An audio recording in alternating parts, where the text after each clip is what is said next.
Hey everyone, are we live? I believe we are.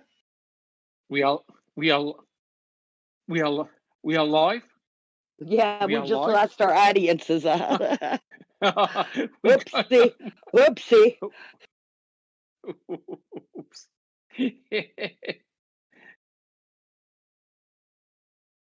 That's Oh, definitely great job, Dr. Silkman. What's that? Notifications are probably going up now. people are in the chat.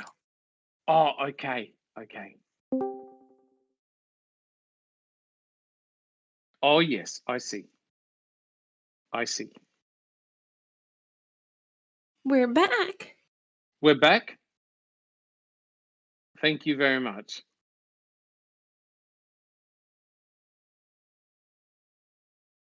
Hello, everyone, and welcome to discussion on 12 Angry Jurors.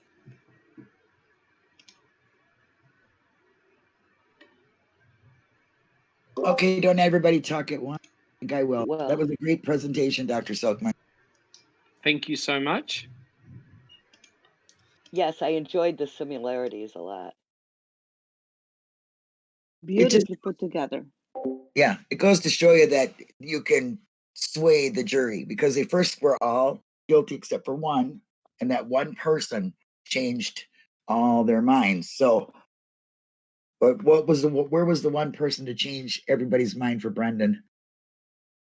I That's wish true. Henry Fonda was there. I'm willing to bet you there was a lot of pressure there. I mean, for real. Yeah, I mean, there was seven in favour of Brendan at the start at the opening vote. So it makes you wonder who was the character or what personality was it behind that shift? What was it that created?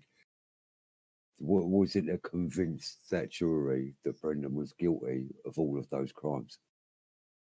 From 7 in favour of Brendan to what, 11, 12 against? No, I don't believe it. That's undue pressure. That's undue pressure. One of the jurors was married to a police officer. What do they know?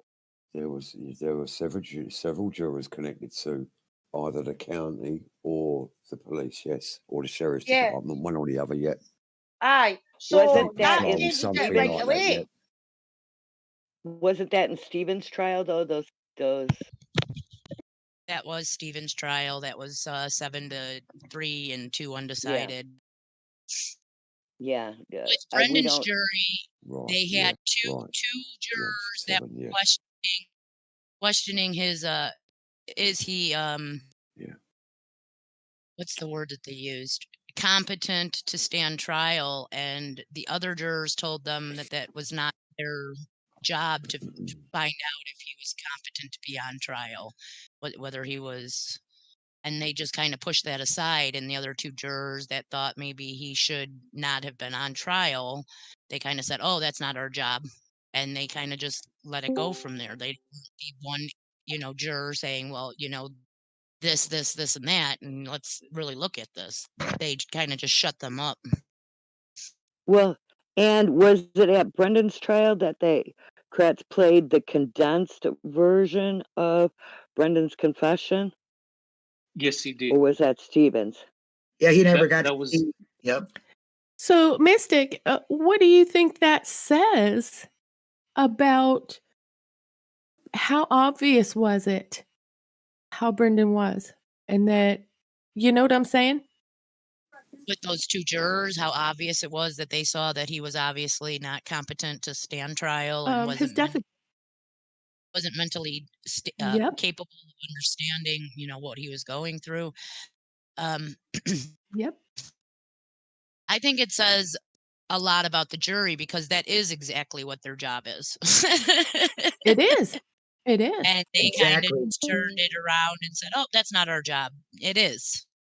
It is your job. You should have talked about that. If he did not seem like he was mentally stable or competent to be on trial, why would you convict him? Exactly. Guys, can you hear me okay? Yep. I can hear. Yes. Okay, awesome. Because I'm just in Discord because I was getting some echo when I was watching the YouTube live. So is it okay if I stay here on Discord? Well, of course. We have people in chat Awesome. that will read it. Questions. Awesome. So who's got an opinion of what I just played? I think we all do. Mystic Jinx, have you got a comment? Were you able to see the presentation? Yes, I did. I got up just in time. Awesome. So, Awesome. I thought it was a great presentation and a great show of how juries, can talk to each other and show evidence to each other that might change their minds. But like I said, with Brendan's jury, there were the two that were questioning why he was even Yes. on trial, and they kind of just got pushed down by the other 10 jurors, and that's not our job, that's not what we're supposed to do. And in my Yes. opinion, that is exactly what they should have done. And had they had that question, they should have brought that to the judge to ask the judge what their job was, not just the 10 Yes. other jurors that are just average Joes sitting and listening to a trial. So Yes. I feel like in his case, they had jurors more on the, like, that angry juror that didn't want to say that he was not guilty, that ended up changing it at the end.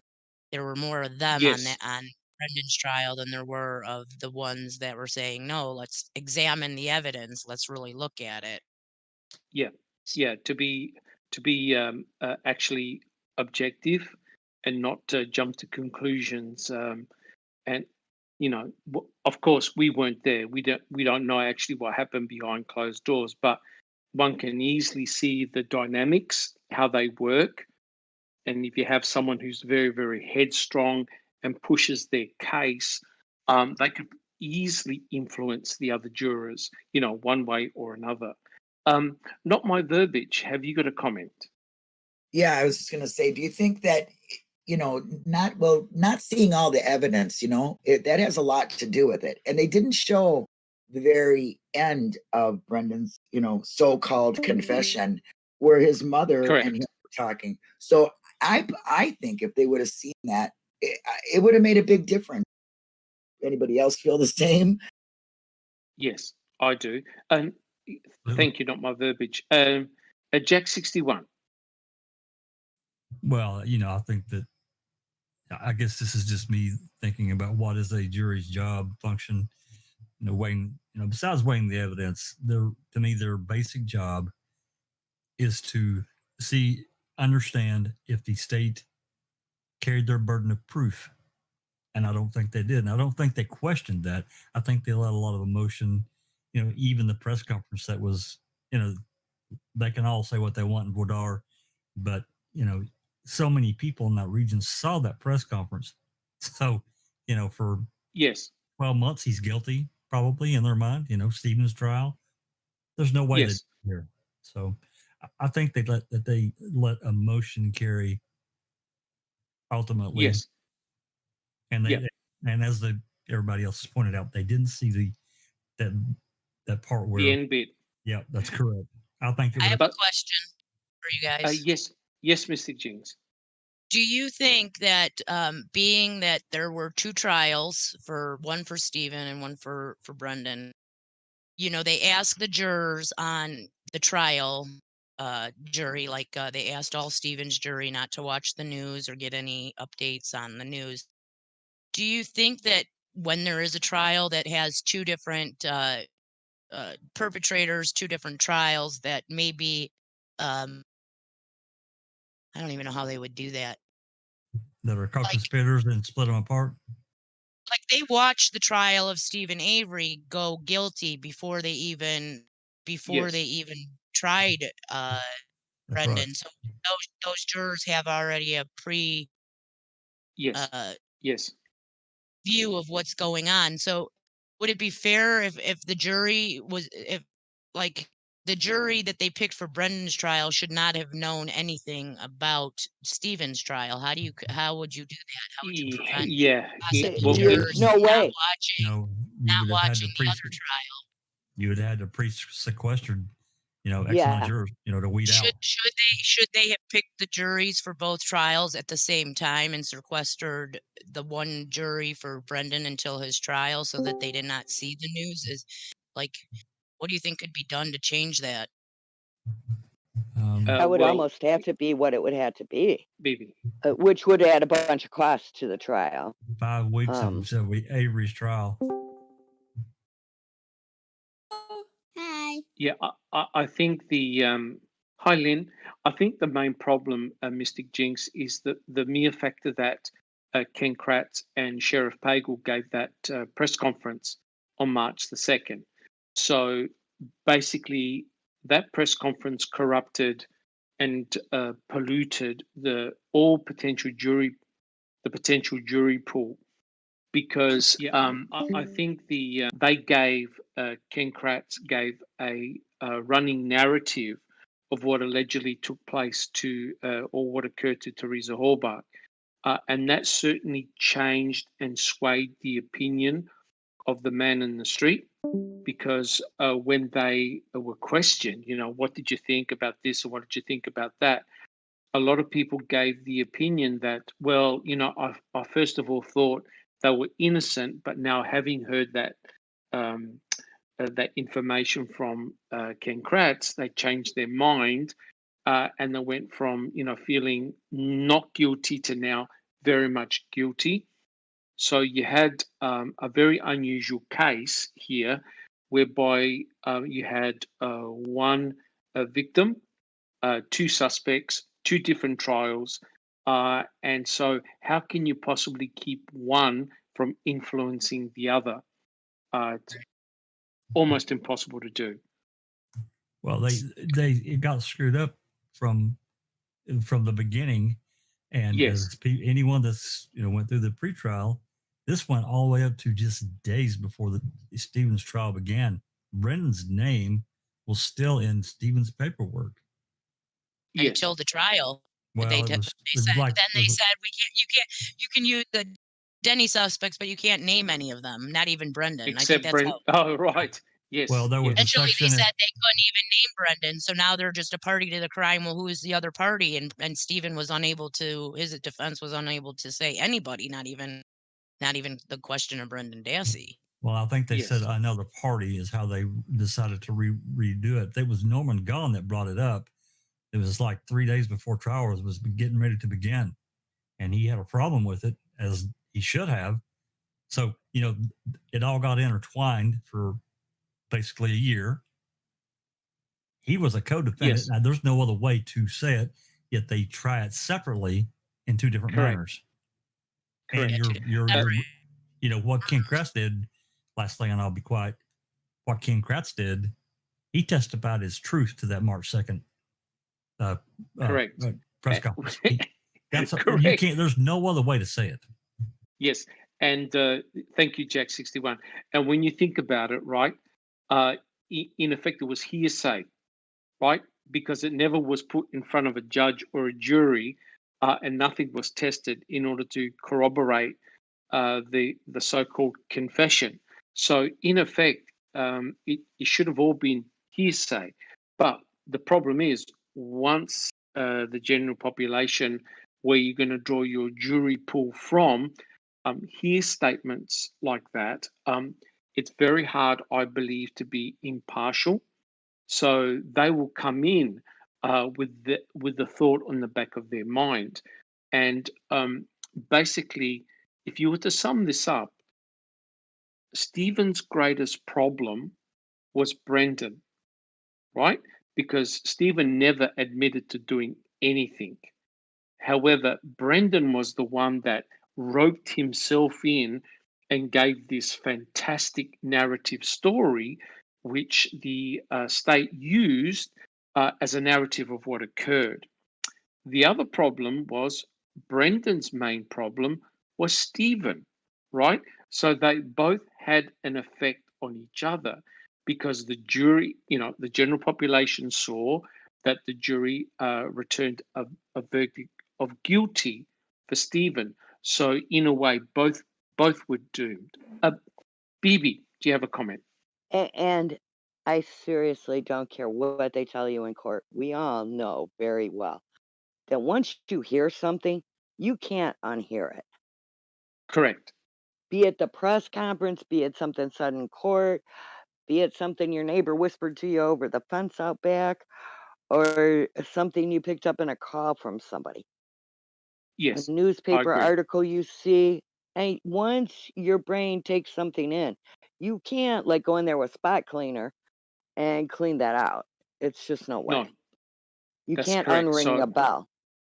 correct. I think the trials of both Stephen and Brendan, they were very badly compromised from the word go. And Well, you with know, Brendan, he not only had the press conference Ken Kratz yes, had done, but he also had everything that went on from the trial of Steve. So he that's had like a correct. double hill to climb. Plus, Kratz Yes, made that condensed confession. So he was like buried, before it even correct, started. correct. I'm surprised Uh, Chu was questioning his competence. yes, correct, correct. I agree. Neverly, do you have? Thank you, BB. Neverly, do you have a comment? Yes, thank you for the beautiful presentation and the comparison of a movie from last century, 1957, to what happened to Stephen and Brendan. I think that Yes, this movie and your presentation could have been applied to Stephen's trial as well. With yes, yes, Yes, with everything that was said so far, I agree completely. The press conference and for, Stephen being Brendan's problem, Brendan being Stephen's problem. And I just want to go a little bit back yes, to the trial and after the trial and picking of the jury and what the process is and what education jury receives from the court, right? Before the trial yes. begins. I looked into it, and there is a pamphlet that is given to every juror, but it's basically just a regular overview of the jury responsibility, not related to the case. So they explain what this means, what this term means, what this charge means, what reasonable doubt means to a certain point. It's really like Yes, very brief. And then yes, throughout the trial, they get really, really confused with yes, strategies, with two opposing sides, the state and the defense, with witnesses. And just because somebody is a witness or even an expert witness doesn't mean that they're telling the truth and that they're right. correct, So the jury correct. has this humongous burden on them and humongous responsibility to sort all of this out. And let's just remember that we are judged by our uh, 12 jurors, the peers, they're Correct. our peers. So they That's pick out correct. random people and they like to have like ordinary men and women, nothing special to them. Not maybe they get like one professional, maybe not. But out of 12 people, Yes, how many professionals can you get? that's Therefore, true. That's it true. comes down to the understanding and all the beliefs that a particular person has, even like cultural beliefs, religious beliefs, political Correct. Correct. beliefs, and all the influences, and their own personal interest in all of this. Yes, yes, And I yes, think that personal interest in both Stephen and Brendan's child played a humongous role because it was a yes, small community. It was very politicized, both cases. We have law enforcement that's running that place, generationally back to the 30s, like the mob, right? They yes, were. yes, We now know that they were threatened and they were doing all kinds of stuff that you basically a smart citizen would just stay out of their way. Now, correct, correct. not to keep the panel waiting for their turn a little bit longer, then I just want to say this. Then after the trial, the judge is supposed to give the instructions to the jury. In the movie, it was really done well. The judge instructed, everything trickles down kind of Yes, from the top, and the top is yes, the judge. He told them what to do, he told them what not to do. And basically, you have to keep your mind open You have to pay Yes. attention to what you've heard, put everything aside. Yes, we cannot hear things, but we can think. We can think Correct. things through if we want to, if we're not scared, and if we care, basically. Correct. So, Correct. in the state of Wisconsin, I looked it up. The jury is not allowed to take notes if the judge Notes. says so. Correct.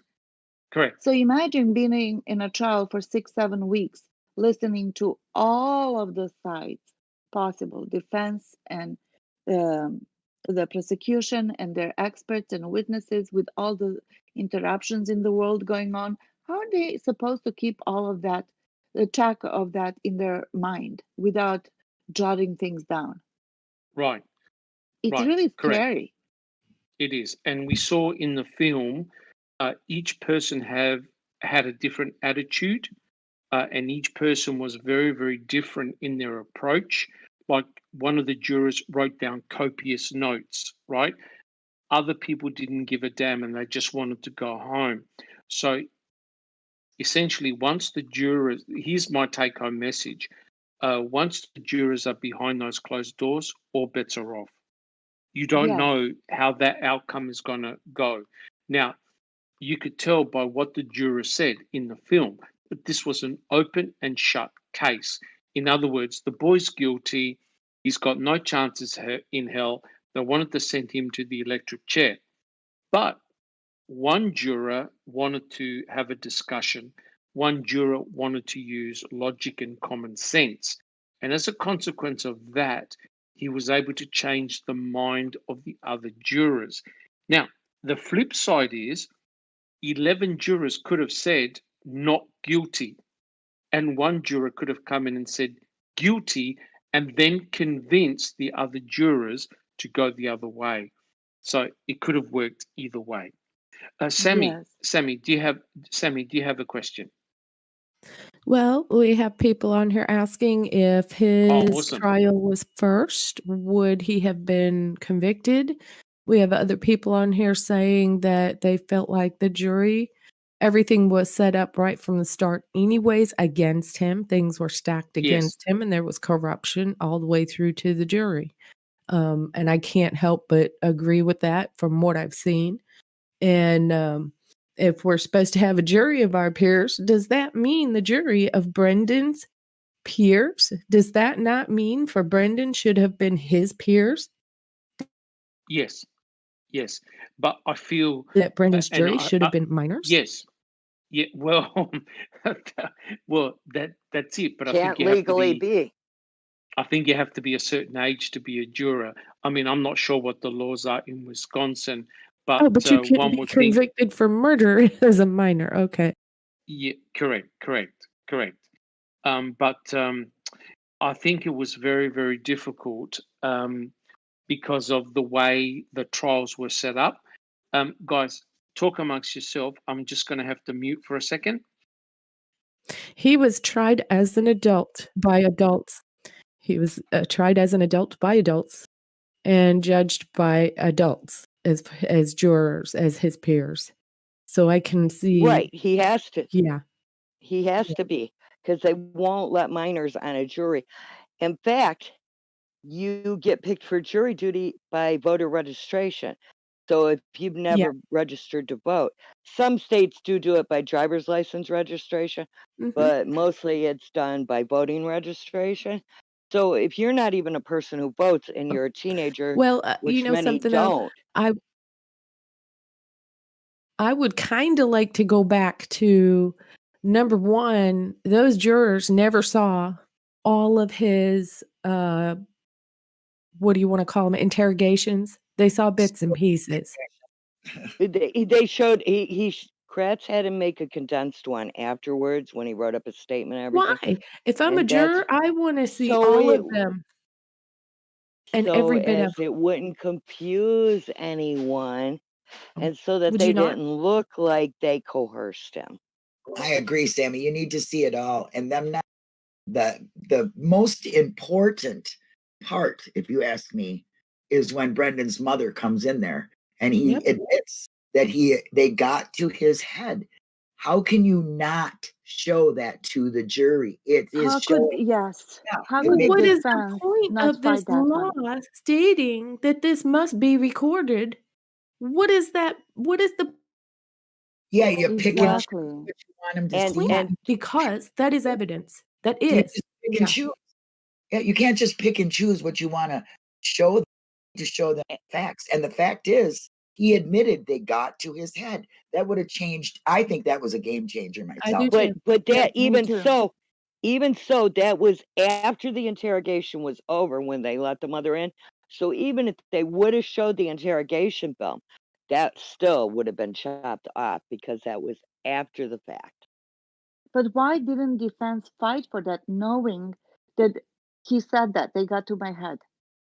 But that last little it bit was doesn't after an matter if they would have interrogation even anyway, so they wouldn't have let that fly at all. if they would have showed every last bit of if they would have showed every last bit of those interrogations, I promise you, there's no way he would have been convicted.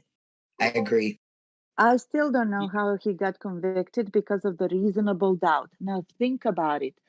You can find reasonable doubt in every single possible thing, unless you see a footage of the actual convicted person that's there in the courtroom, shooting somebody, killing somebody, or whatever, doing something wrong for what they're charged. How could you not find reasonable doubt? You are playing as a juror God with somebody's life in prison, death row. In the movie, it was the electric chair. It doesn't matter. The movie may be the movie, but it's actually a reality what's happening behind the closed doors because we're only human. We're fallible. Let me tell you something as a juror, and I've done jury duty 3 times in my life. As a juror, I'm going to tell you right now, I would want to be asking questions like, there more footage. Did we see all of it? And I would make you have the right to request all of that. You really Correct. need to be more responsible as a juror because you're taking on a Well, very big yes, responsibility to step this in there. movie, But this they also movie, don't and have to supply you with everything you ask for either. Just like Yeah. when whatever wanted to see Bobby Dassey's, correct in uh, Stephen's trial. yes, and they wouldn't let them. So even if you speak up as a juror, that doesn't mean that you're not going to get shut down and they're not going to be like tough, do it Well, without it, that's figure it true, out. but to me, that would be fishy as well. And I would say, well, screw you. Yep. You know what I mean? Yes, Exactly. yes. Then they're hiding Not Yep. my, something. not my verbiage. Have you got a comment? Yeah, I mean, both sides had to agree not to show that end thing. I would imagine. I'm not sure. The defense agreed not to show it. Okay, well, Even right there, Brendan's defense agreed not to show it. yeah, that's an issue. That's a big issue. They are supposed to be defending him. And you would think, I mean, I think that's the most important part of his confession, or so-called Yes, confession. And I don't understand why they would. So that right there was a failure, straight up failure. yes, yes. I mean, we've discussed it many times before. I think all the things that could go wrong for Brendan actually did. I don't believe his attorneys did a very, very good job when you think about it, because if you look at Brendan's trial is almost a mirror image of Stephen's. You had a lot of people present information and all this forensic evidence. The only problem is that none of that forensic evidence actually pointed to Brendan. So what on earth were all these people called for in the trial to present all this information when none of it really applied to Brendan? Now, someone can argue about item FL, and you can question the validity of item FL and also potentially the hood latch. Whether that was relevant, whether that was part of the planted forensic material. One can argue it either way, but a lot of the stuff that was discussed in Brendan's trial really had nothing to do with Brendan at all. And I think it was to enhance the guilt of his uncle, right? Because remember, the strategy that the the strategy of the state was Brendan there? Did he help? Right? That's what they did. That's how they came in. Bibi, do you have a comment? Well, one thing we can do as pre-jurors is we can try and vote for a better system now, you know, Yes. and we need something more like what the UK has with their lawyers and how they're paid. And we need to try and, those of us who can, need to try and make bills so that we can get a similar law system to the UK where it takes money and finances out of it completely so everybody gets the same shot at a trial as everybody else did. And if somebody is Yes. passing around one of these bills for a system like that, we need to sign it. Yes. Yes. That's the only But way things are ever going to change here.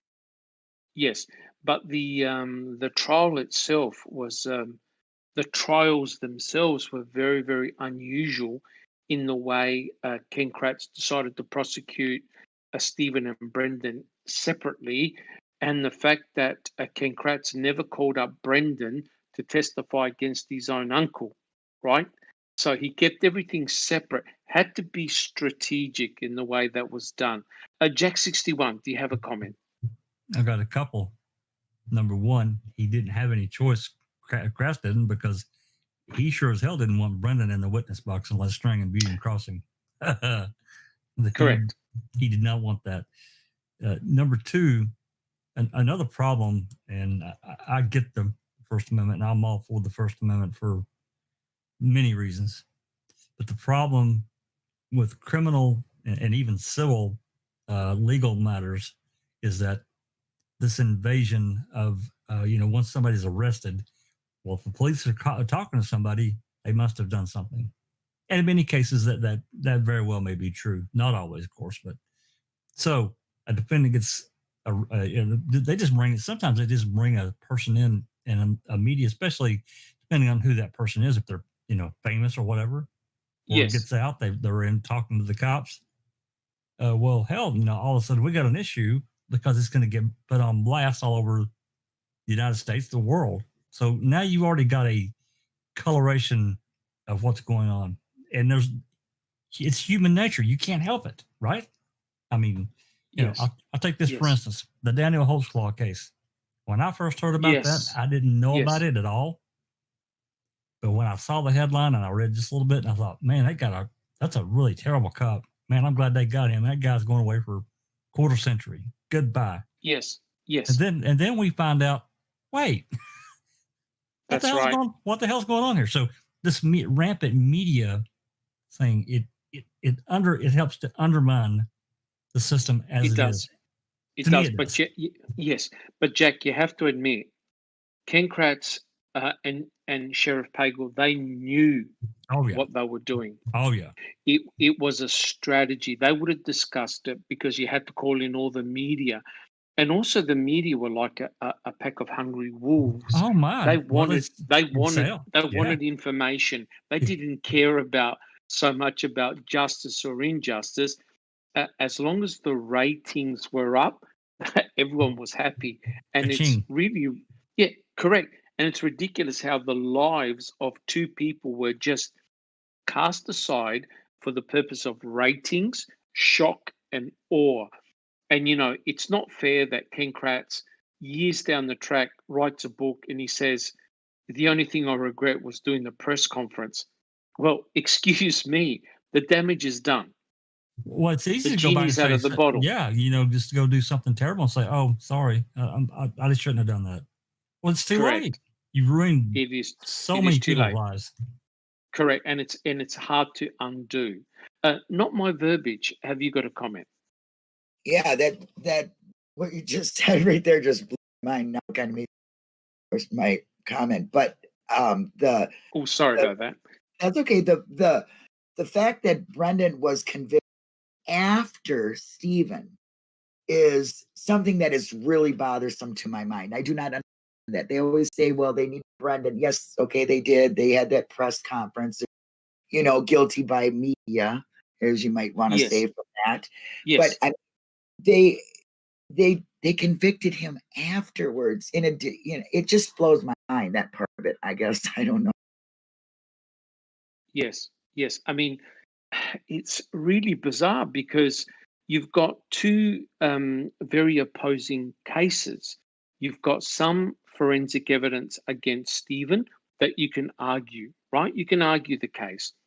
But with Brendan, there's no forensic evidence at all. So it's very bizarre. The jury must be thinking, well, how do we actually tie in Brendan into this, right? Because there was nothing, there was no corroboration, there was no physical evidence.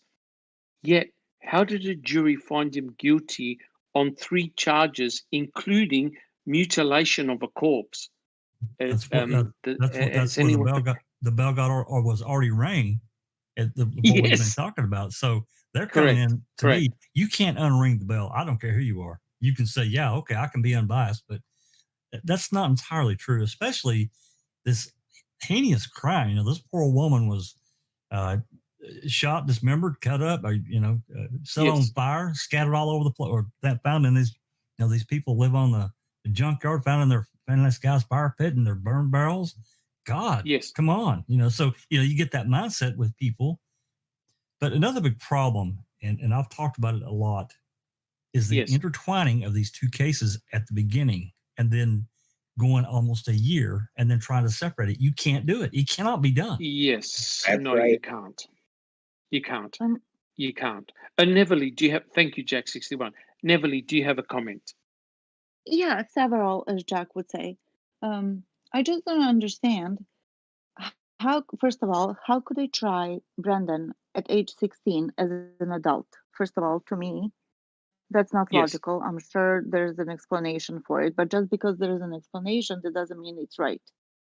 Second of all, yes, how could you not forget that there was a general hatred against the Averys altogether?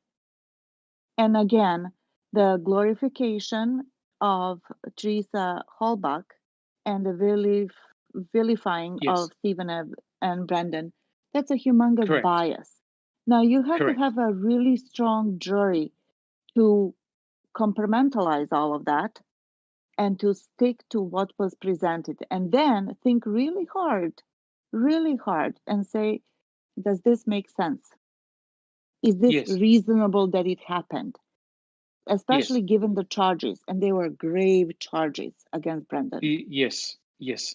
They Yeah, were horrendous. But yeah, Neville, we've been through it when we've done our coffee presentations. How Fallon kept on referring to Brendan as Sir. He was trying to yes, give the impression that he was now an an adult, adult. not a Yes, child, right? So yes, they tried to downplay his mental deficiencies. which I don't Oh understand well, either. yeah, that's right. They tried to say, well, yes, he had a couple of special classes, but he did a couple of normal classes as well, failing to understand that Brendan was going really bad in his school grades, right? So no matter what classes he was actually doing, he was failing. And he actually said that to Fassbender and Wiegert, that his grades were really bad and shocking. But none of them took any notice. And even the children, his reports from the psychologist, and then there was a psychologist who looked at the transcripts, the interrogations, and said, look, this is a false confession. They really didn't take any of that into account, right? So they treated Brendan as a normal person, no mental deficiencies, and he was there. He assisted his uncle Steve in this horrendous crime, although none of the timelines matched, right?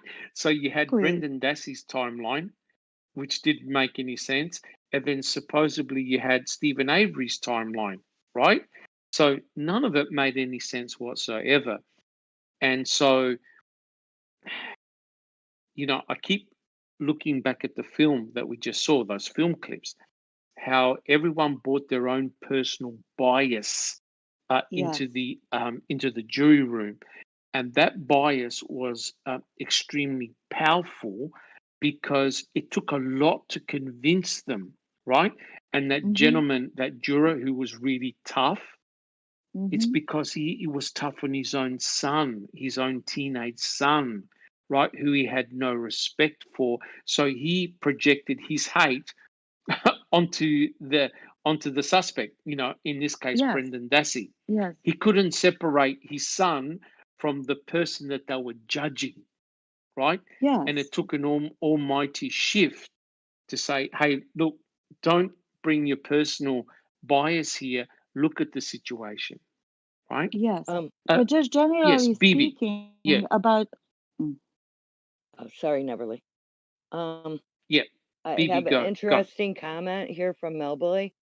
Yes, Remember, they delayed Steve's trial because Wisconsin was voting on the death penalty. Just think yes, if they would have yes, passed it. They wouldn't have been able. yes. It wouldn't have mattered in that case. They would have had to been arrested after the death penalty was enforced or to be able to be used, because they wouldn't have been able to use the death penalty. I have a feeling, though. I have a Yes, feeling had it been passed, Sam. they would have. You mean being put to death? Oh, yeah. I think Oh, no had question. even given the way that it's supposed to go, I think they would have applied it to Stephen for sure. I think Mystic Jinx also has a comment here. Oh, She yes, says, go for it. should jurors from one trial be able to attend another trial before the sentencing of their conviction? Yeah, that I don't know. So what I That's a was good saying point. was Julie Dorn, who was a juror on Stephen's case, she convicted him, and then she goes to Brendan's trial to get Right. answers. That's what she said in the paper, to get Oh, answers. So and this is before Brendan's found guilty. It's the beginning of the trial, and right. before Stephen actually sentenced. So it's like right after his trial before he's sentenced. Should All those jurors right. be able to go to these other like co-conspirators trials before that they No, even give the no, Hell sentencing? no. no, absolutely not. Doesn't it depend on the state? Because I know some states, the juries are charged with deciding on sentence, but in some states, the judge decides it because it's a mandatory kind of thing. I'm not sure. Do we know if Wisconsin's jurors decide the sentence? I don't know. That would be sentencing. That would be a BB question or someone that lives there. I really don't know. Bibi, do you have a comment? Oh, sorry, no. Forgot to mute. All good? All good? Okay. Okay. Mystic Jinx, do you have a further comment? No, I just wanted to put it all out there because I had said a few things prior to that comment that she read on air. Yeah. Well, don't you think that potential juror could have influenced the other jurors in Brendan Dassey's trial if she heard all this additional if she heard all this additional information? If she's part of the sentencing hearing for Stephen, I think she could also take that information back to Stephen's jury, as she was not on the jury with Brendan's, but being it was before Stephen was sentenced, why was she able to? Why was there not like question? You're coming to a trial. You're saying Stephen's guilty, but you're coming to this trial to get answers. Shouldn't you already have these answers? You convicted a man. Yes. So correct. I would like to know why it's okay for her to just go and sit at another person's trial before she even sentenced, or why that was used against him and against the state and appeals. This woman is a juror and she's already questioning her conviction just weeks after she convicted. I mean, I don't see why used in the advantage of Stephen. Yes. If I could just ask the panel, does anyone know how the jury initially voted on Brendan? I am not sure about that. You know how I'm not sure that we were given that information. I don't remember hearing it. right, because you know how we saw the film, they take a preliminary vote, guilty, not guilty. Do we know what the preliminary vote was for Brendan? I don't think that was ever discussed in Making a Murderer. It was discussed about Avery's trial jury Yes, having 7 yes, to 3 to 2 or whatever it was, but not yes. for I've never heard that, and we actually have only Dassey's trial transcripts that I have seen. There's nothing pre-trial or anything like that out there or after trial. Like some No, of his appeals and stuff are not have not been FOIA'd. So I would love to see some of that too on Dassey's yes. trial, the pre-trial, And the jury yes, picking and all of that. yes. Does anyone know on the panel whether any juror has given an interview who sat on the Brendan Dassey trial? Yes. Oh, Robert some Covington did give an okay, interview to the newspaper. He is the one that came out and said it was him and another person that were questioning the competence of Brendan Dassey. He did have a newspaper article shortly after this all came out. That juror has right, actually been passed away since then too. So just so you know that. right. Unbelievable. Thank you, Mystic Jinx. Sammy, do you have a comment? Yep. On here, Millbilly also mentions that ultimately it's the judge who decides the verdict, the conviction, right? But is this with the advisement of the juror, panel of juror Mhm. people, or what? I mean, can the judge override their conviction? I mean, I don't think so. I think that he can. He can I think say they that can. Yeah. I see the evidence and the evidence doesn't show guilt, so I can turn this conviction around and say not guilty. I do think they believe he can. has the Yeah. power to do that. I think Okay. they can set it aside. So he's right. It's the judges. Ultimately, in the end, it's the judge. It's the judge, right? Okay, and we could tell by the way the judge voted in the appeals. I think it's pretty obvious that the judge would have gone for guilty on all charges as well, no matter what the jury said. So because he said no to all of Brendan's appeals, so I would have said that the judge would have voted guilty. But it's very interesting when one thinks about it. How did Brendan Dassey get charged for rape when there was no actual physical evidence of a rape ever taking place in Stephen's bedroom? Does anyone know the answer to that one? Because they said so. It has to come from that salacious news stories and everything that came out. That's the only way. It's circumstantial. It's all built into this story, this saga that people buy into and they believe it. And that's why they dropped the rape charges on Stephen Avery, because there was no physical evidence towards that. But because Brendan said it, that's the only thing the only evidence of that at all. And right. So essentially, because of his words, he got charged with rape because he in quotations, admitted to a sexual assault. Do these judges not rely on evidence and proof?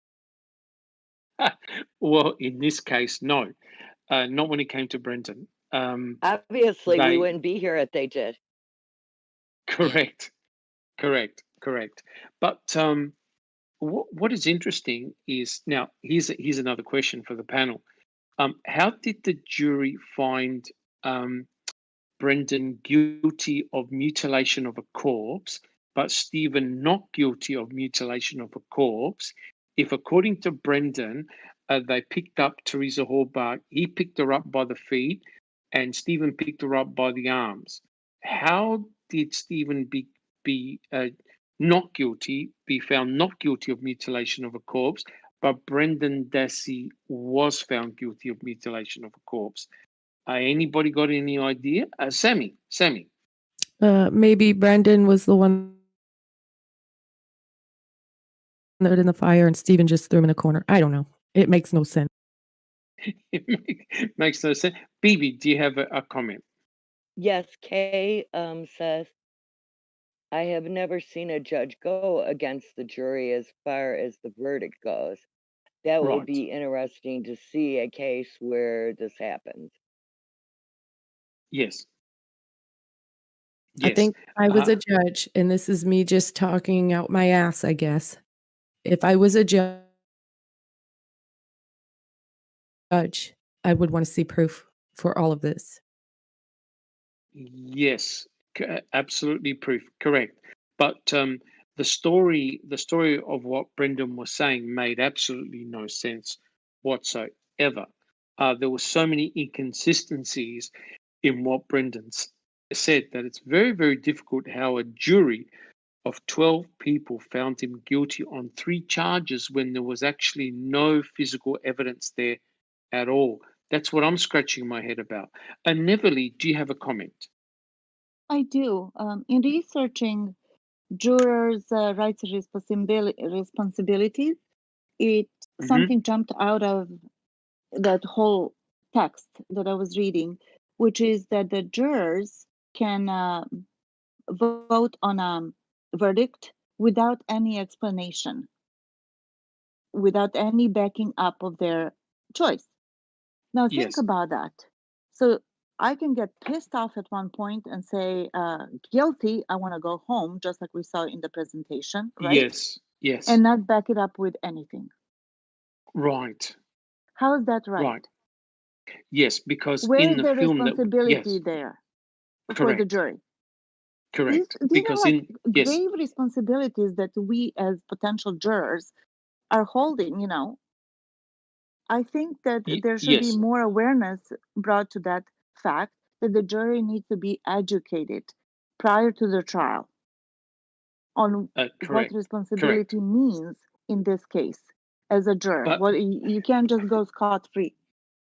yes, but I think though the weak point, I'm not sure what the panel agrees with me or not, but I think the weak point is all that is good in theory, but I think once those doors are closed and the jurors are all together, you have dynamics taking place within the jury, within the 12 people that are sitting behind closed doors.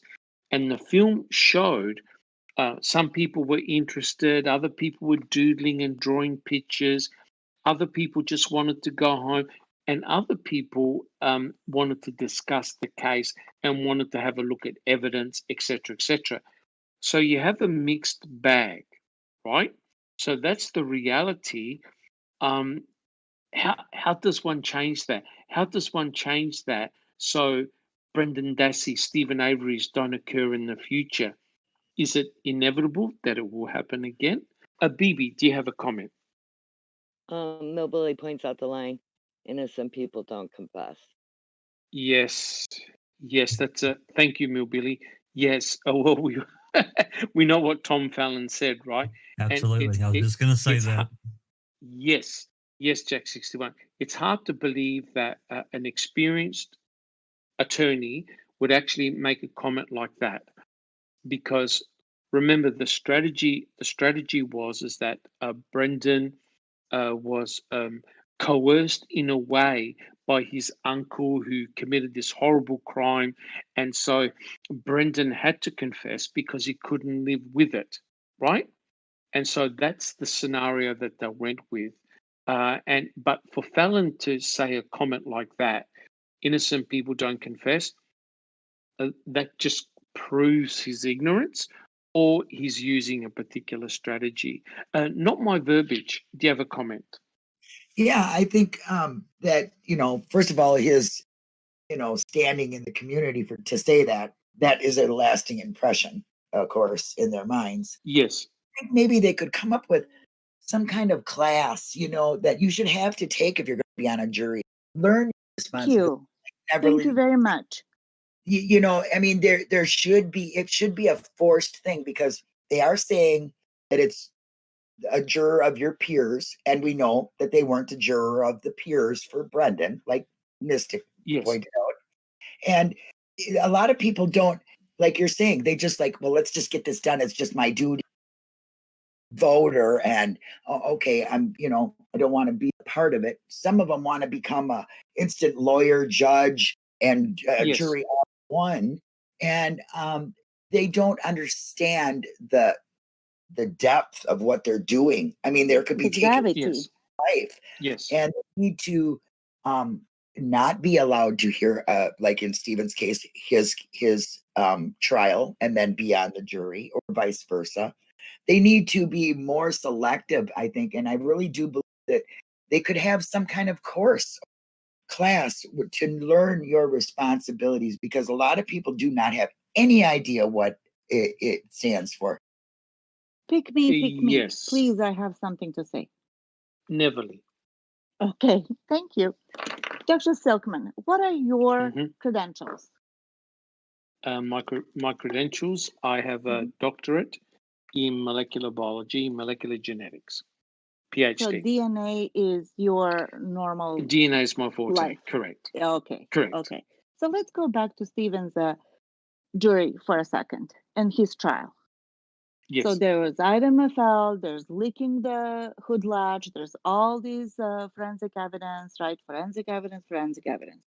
Now, Yes. you, as a molecular biologist, would be scratching your head over there because it wouldn't make sense. Now we know 5 years Mhm. later, right? After. Yes. Now, I'm going to put myself in the jury's shoes. I'm a registered nurse. I have nowhere near anything like you have, but I have some science education, right? Yes. Yes. Because it's part of the course. I would still be scratching my head and thinking they can't be lying about this, right?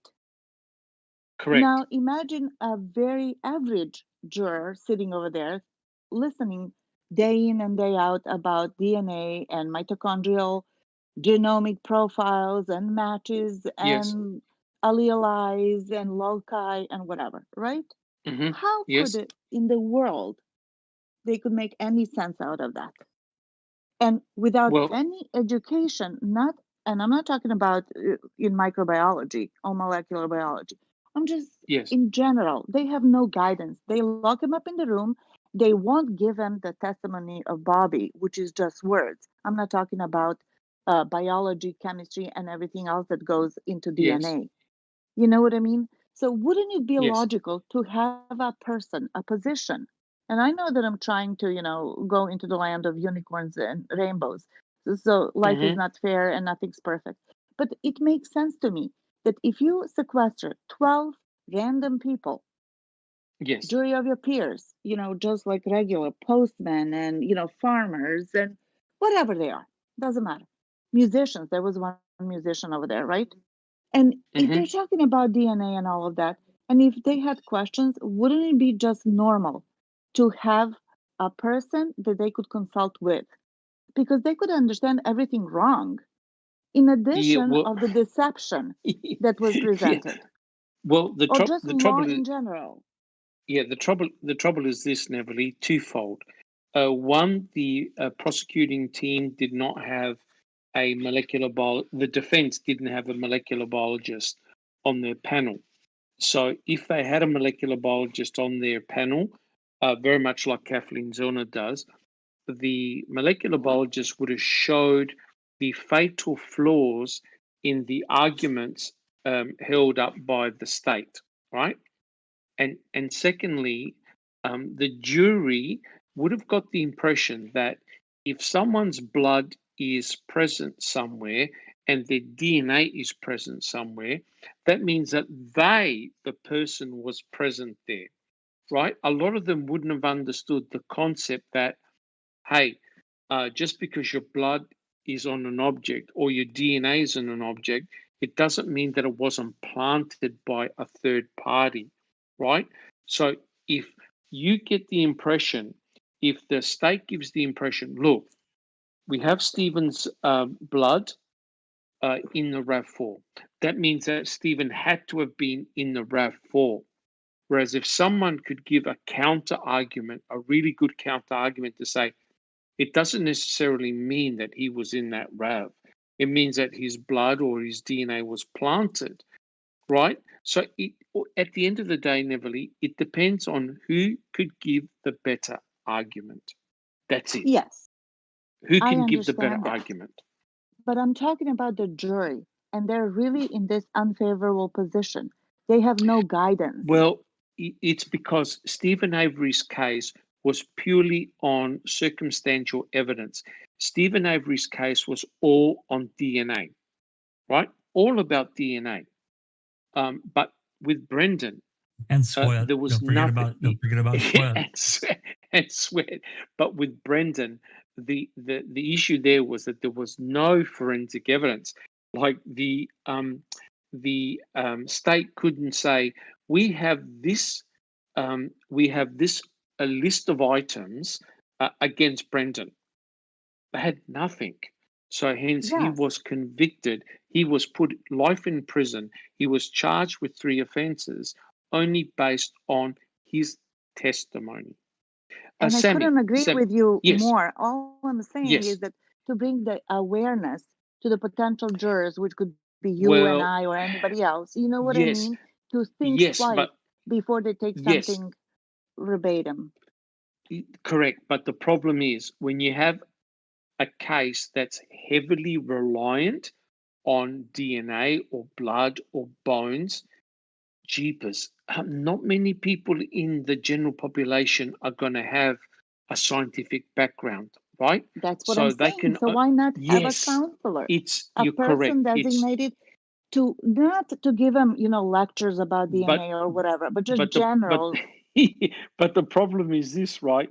The state will argue, oh, maybe that molecular biologist is going to influence the jury, right?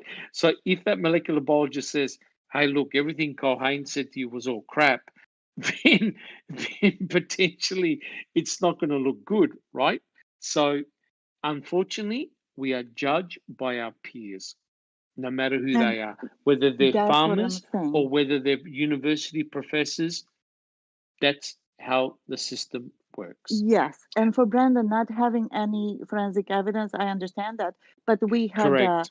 Fallon who said, innocent people don't confess. Correct. Well, if they Correct. could verify that somehow to know that they do Yes. because there's studies and studies done, That it should would have be been different. challenged. That should have been challenged. Yes. Yes. Correct. Correct. Bibi, do you have? Thank you, Neverly. Bibi, do you have a Yes, comment? Millbilly says it's what the jury did not see that's important. Correct. And Kay says the system is such a game, it seems most judges are former prosecutors, so their bias is so dangerous to the defendant, not to mention the Yes. corruption that exists from tip to tail. Yes.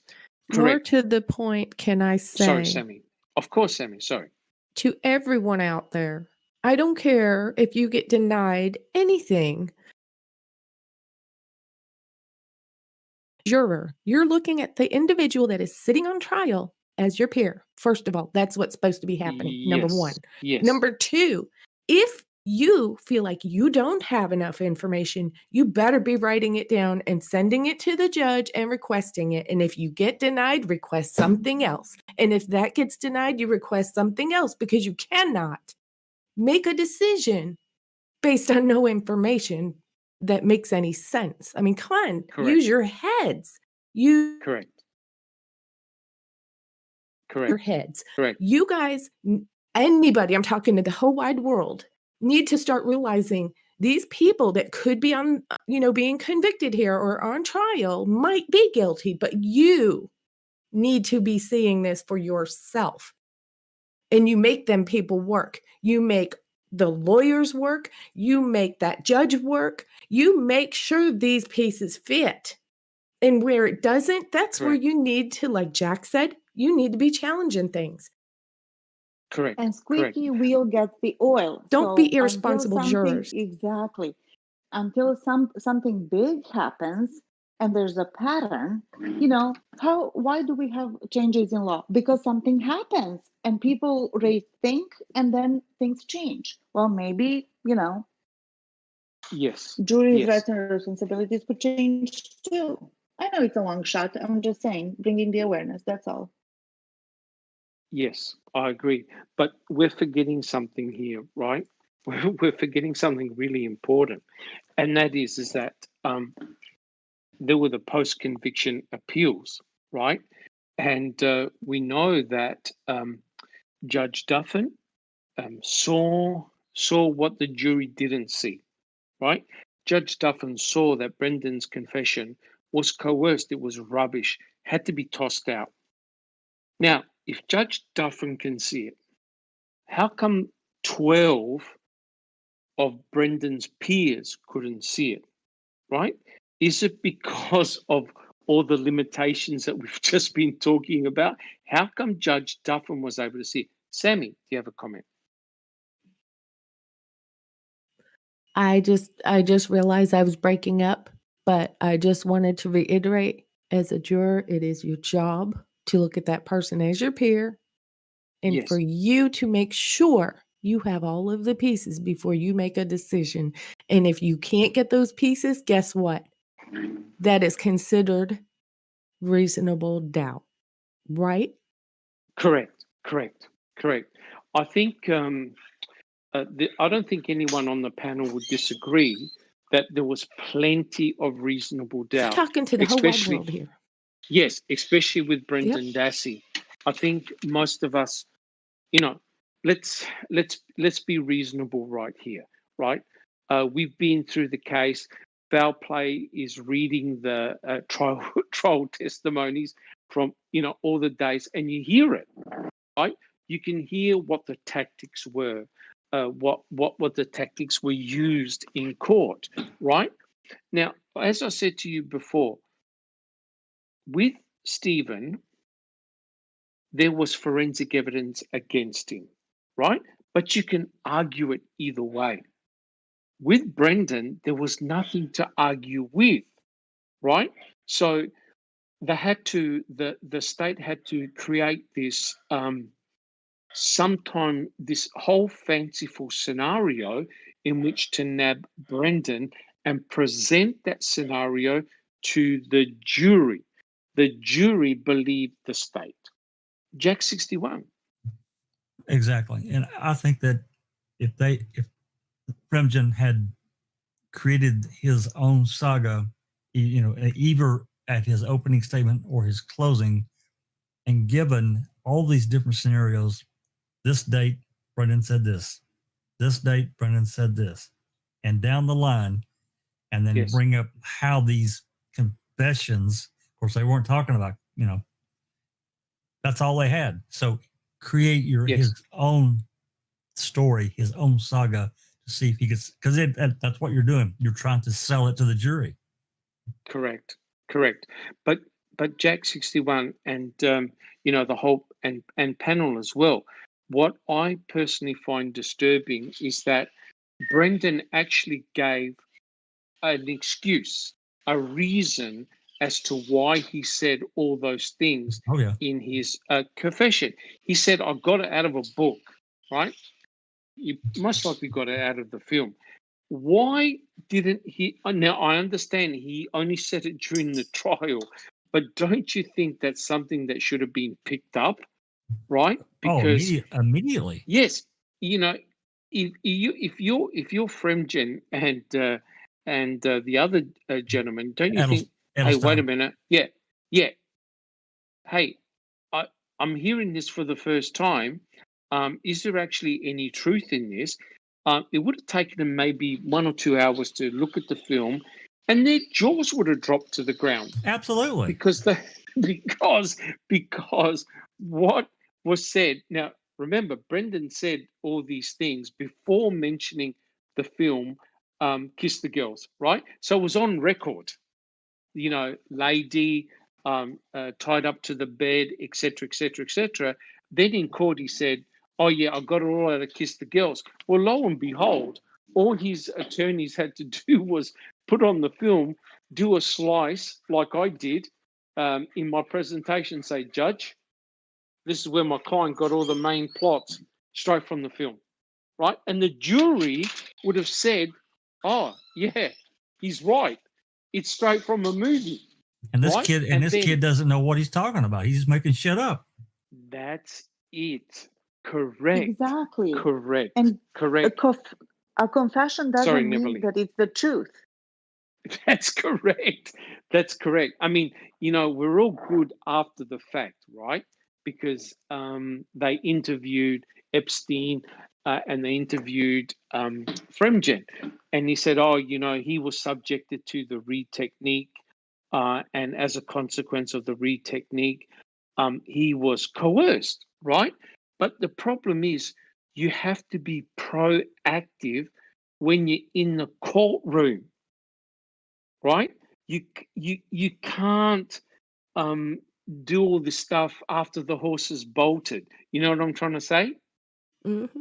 right? But having said that, even the en banc judges, the two that saw that Brendan's confession was just pure junk, they even mentioned Kiss the Girls, right? And they documented exactly what I did in my presentation, right?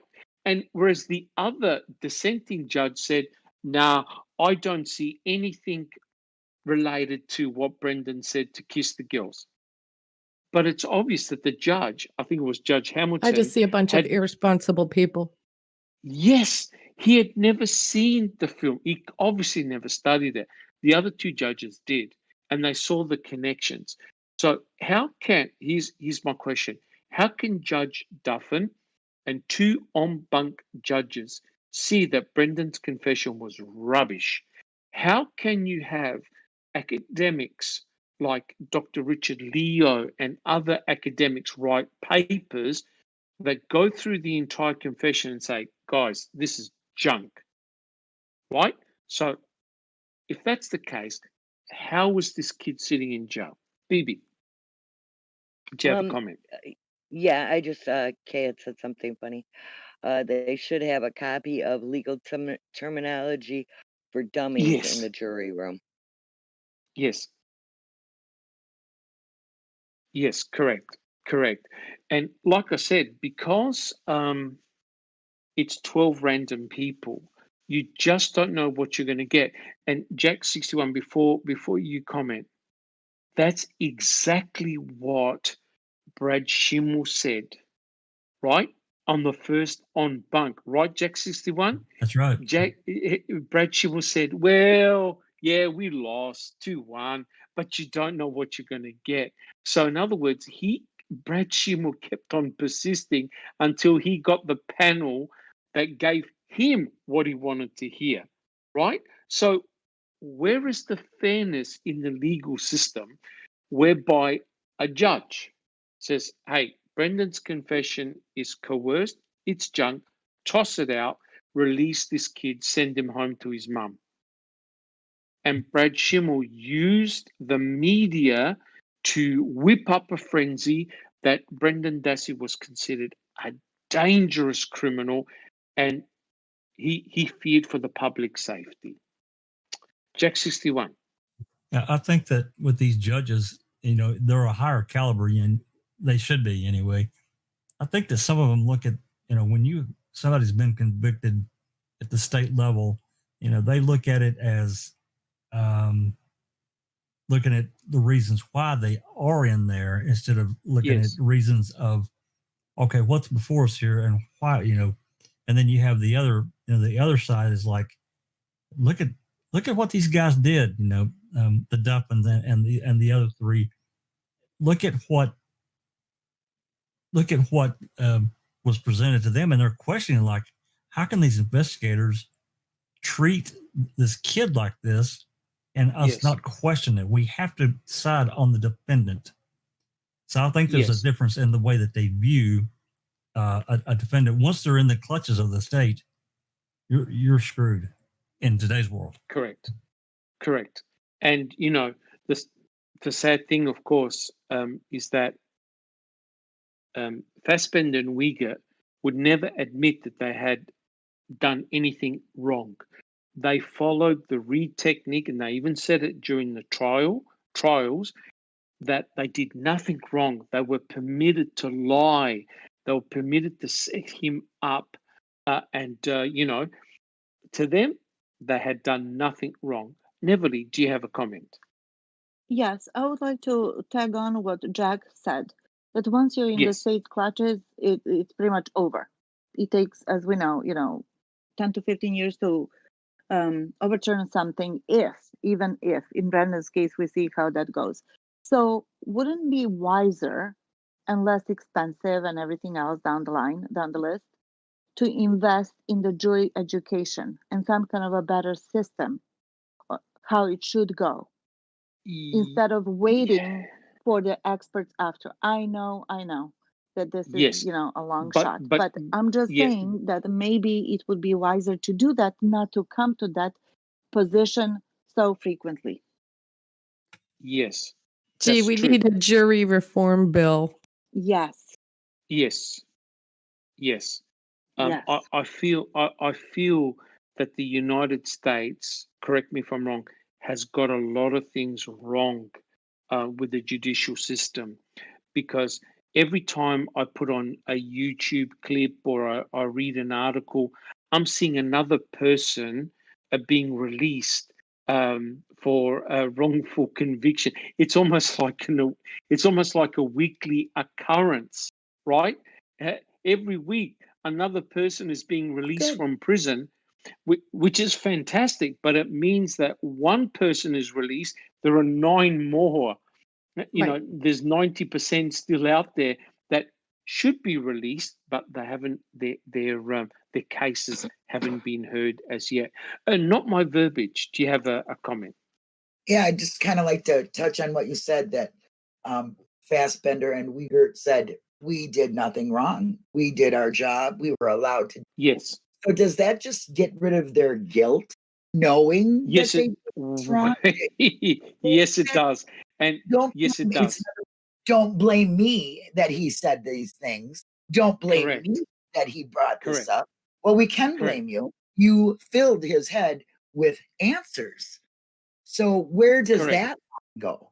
The Reed technique has been proven to be the biggest mistake, which also brings me back to, they say, well, I made a mistake, like Kratz said, I made a mistake. We shouldn't have had that press conference. Well, Bill Clinton said he made a mistake signing the EPA bill too. So what the heck? Yes. Yes. Correct. What good does it do? No, no good at all. But people in chat have been commenting as well. In other countries, they use the peace technique. Now, I've seen some British crime shows in which they've looked at some cold cases and they've had breakthroughs, and their method of interrogating potential suspects is completely different. There's no shouting, there's no lying, there's no accusations, there's nothing. It's sort of like a two-way discussion, and it is an examination of the facts, right? And in a lot of cases, the potential suspects, they give in. They say, "Yeah, you got me. I'm guilty." And there's none of this nonsense and deception that there is with the Reed technique. Neverly. And feeding, that's what I was going to say. There is no feeding the information to the suspect. Correct. Yeah. Basically, what I've seen, it's ingenious. It's a presentation to a potential suspect of facts. How do you explain these facts? And what they do is they always hold something back that only the person who has committed the crime would know. Correct? The control And what does question. Always. what does True. Mark Wiegert do? Mark Wiegert feeds Brendan Dassey about the shooting in the head, right? Which means you've lost an important edge. And the reason why Mark Wiegert had to say it is because Brendan had no idea about a shooting incident. And that's They were Bibi. getting wrong as frustrated. wrong. Sorry. Bibi, do you have a comment? Yeah, Rhonda had said we have totally lost the constitutional right to be innocent until proven guilty. Yes. It no longer applies that way in the U.S. And Kay Yes. pointed out, yes, we need a jury reform bill. Can I Yes, say something correct. real quick? Absolutely, Sammy. And that is my point. As the people, when you are picked as a jury member, it is your job to see that person as your peer, that they are innocent until you have enough Yes, yes. proof But that they are that's guilty true. beyond a That's true. reasonable doubt. And That's to true. question everything, exactly. And to question, correct, Be correct. responsible. If they're not going to change the laws, you need to be the one factor in that room that can change everything, and that's why you're there. Don't Well, forget it. that's correct. But we saw in the film, in the little skit that I presented, we saw how how certain jurors can be swayed either way, right? They hear some good evidence, they go one way. Someone has a counter argument, they go another way, right? So people can be very dynamic. Where some of those jurors went in there that already said guilty. They didn't care. They just said that he looked guilty, right? Now you think about Brendan. Brendan's demeanor was one that exuded guilt because he never put his head up. He always was looking down. He hardly said any words, put two words together. So he gave that persona of being guilty. But in actual fact, it was his personality. He was that shy kid. He was an introvert. But O'Neill picked it up. Fassbender picked it up. Uyghur picked it up. Kaczynski picked, everyone picked up that behavior and they thought it implied guilt. Bibi, do you have a comment? Yes, Paula says the biggest crime here was interrogating a child with language processing disorder. Anyone who can't see this confession is a complete junk. They're really dangerous to our society and laws to change. Yes, Yay, correct. Paul. I agree. Mystic Jinx, do you have a comment? I have a comment about, you said they all picked up on this way about Dassey, that they thought Demure behavior. His he behavior. was being guilty.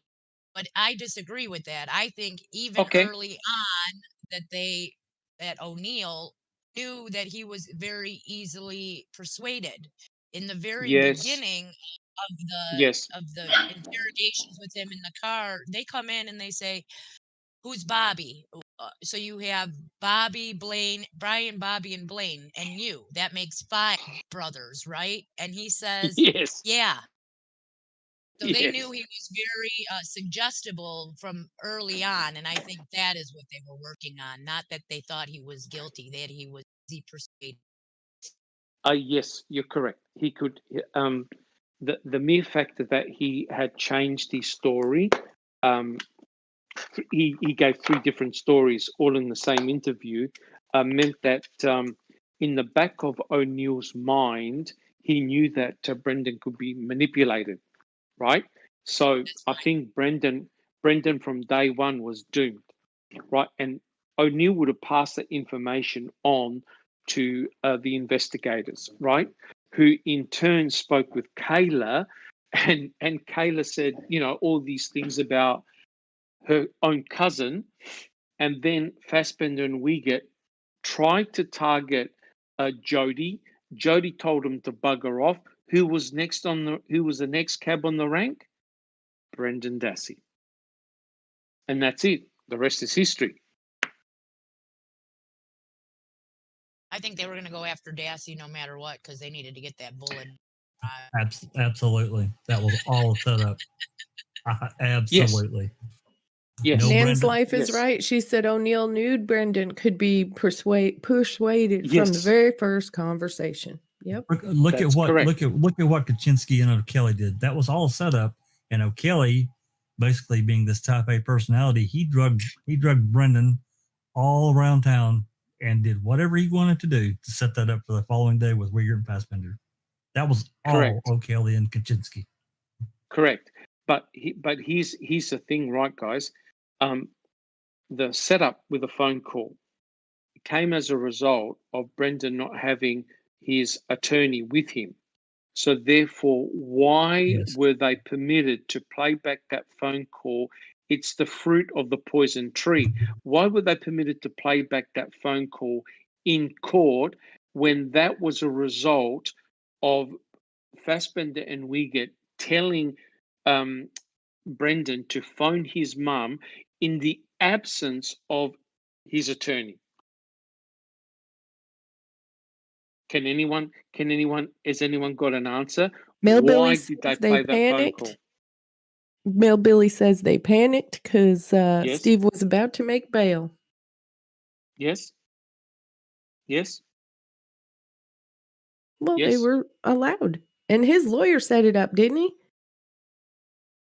Yes. The interview. Oh yeah, absolutely. Yes. Yes. And so the reason behind that, you have to read Ken Kratz's book, and the reasons behind that was ingenious.